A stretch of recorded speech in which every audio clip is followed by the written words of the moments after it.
toujours sur la thématique des absences. Nous avons vu un tutoriel sur comment gérer les absences maladie et éditer l'attestation maladie. Nous allons voir ensuite un tutoriel sur les indemnités journalières où lorsque vous allez recevoir ensuite le décompte de la sécurité sociale, eh bien comment intégrer ces indemnités journalières dans le bulletin.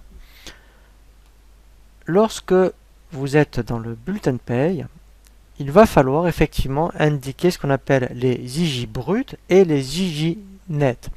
Donc la première chose à faire, effectivement, c'est dans les rubriques disponibles, aller intégrer dans le bulletin donc ces deux rubriques. Alors, pour les trouver facilement, si vous tapez indemnité, voilà, ici nous avons toutes les rubriques où il y a le libellé indemnité et à un moment donné vous avez ici ce qu'on appelle, alors parce que là je suis en haut de bulletin, ici vous avez les IJ bruts.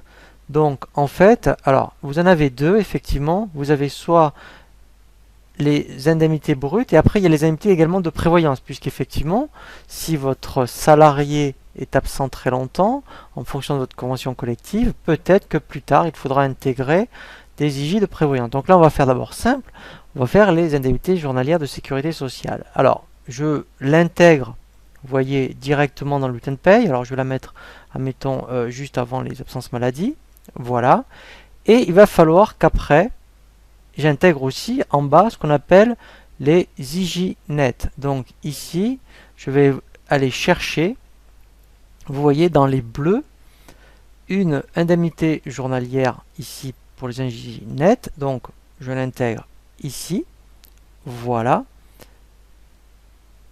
Alors, je vais bien la déplacer, voilà. Alors, comment ça se passe? Donc, on fait vraiment comme lorsque vous recevez le décompte de sécurité sociale. Donc, vous recevez un montant net de CSG, donc vous allez saisir ce qu'on appelle les IJ nets, et c'est à EBP de calculer les IJ bruts pour que le salarié perçoive, vous voyez ici, le même salaire.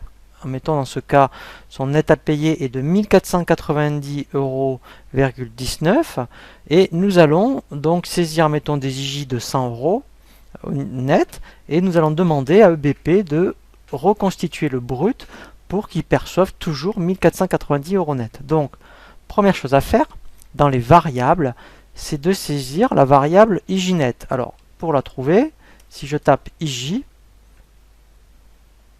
alors, voilà, donc ici, j'ai indemnité de sécurité sociale. Je vais saisir ici, par exemple, 100 €. Voilà. Donc, vous voyez que il me l'intègre ici, au niveau du net. Donc là, mon net à payer est maintenant de 1590,19 €. Donc maintenant, il faut que je demande à BP qu'il me calcule des IJ bruts pour que je obtienne un net à payer de 1490,19 € par rapport à 100 € d'IJ net. Pour cela, alors je fais enregistrer. Je vais faire une paye à l'envers. Ici, je vais indiquer déjà le net à payer désiré qui est de 1490,19 €. Voilà. Et je vais indiquer sur quelle rubrique il doit me faire le calcul. Donc moi, en fait, c'est bien les IJ bruts. Je fais ici calculer. Voilà. Donc là, vous voyez, il m'a trouvé un montant brut de 129,86 €. Je n'ai plus qu'à faire transférer.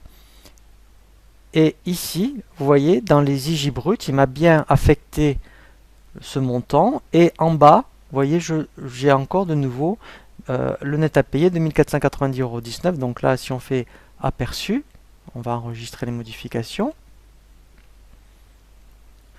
Donc là, je vais agrandir. Voilà. Ici, j'ai bien mes IJ bruts. Alors, pardon, ici. Donc si je me mets en plein écran, voilà, voilà. Alors,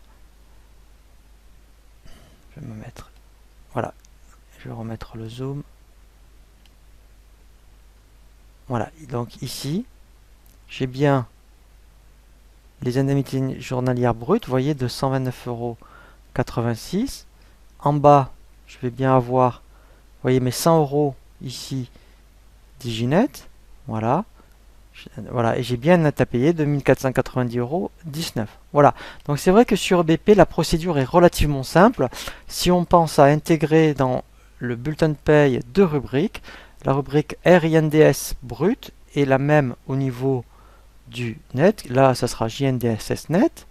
Vous saisissez la variable ici indemnité sécu. Vous faites une paye à l'envers et vous sélectionnez la rubrique indemnité brute pour que le montant s'affecte automatiquement dans cette rubrique.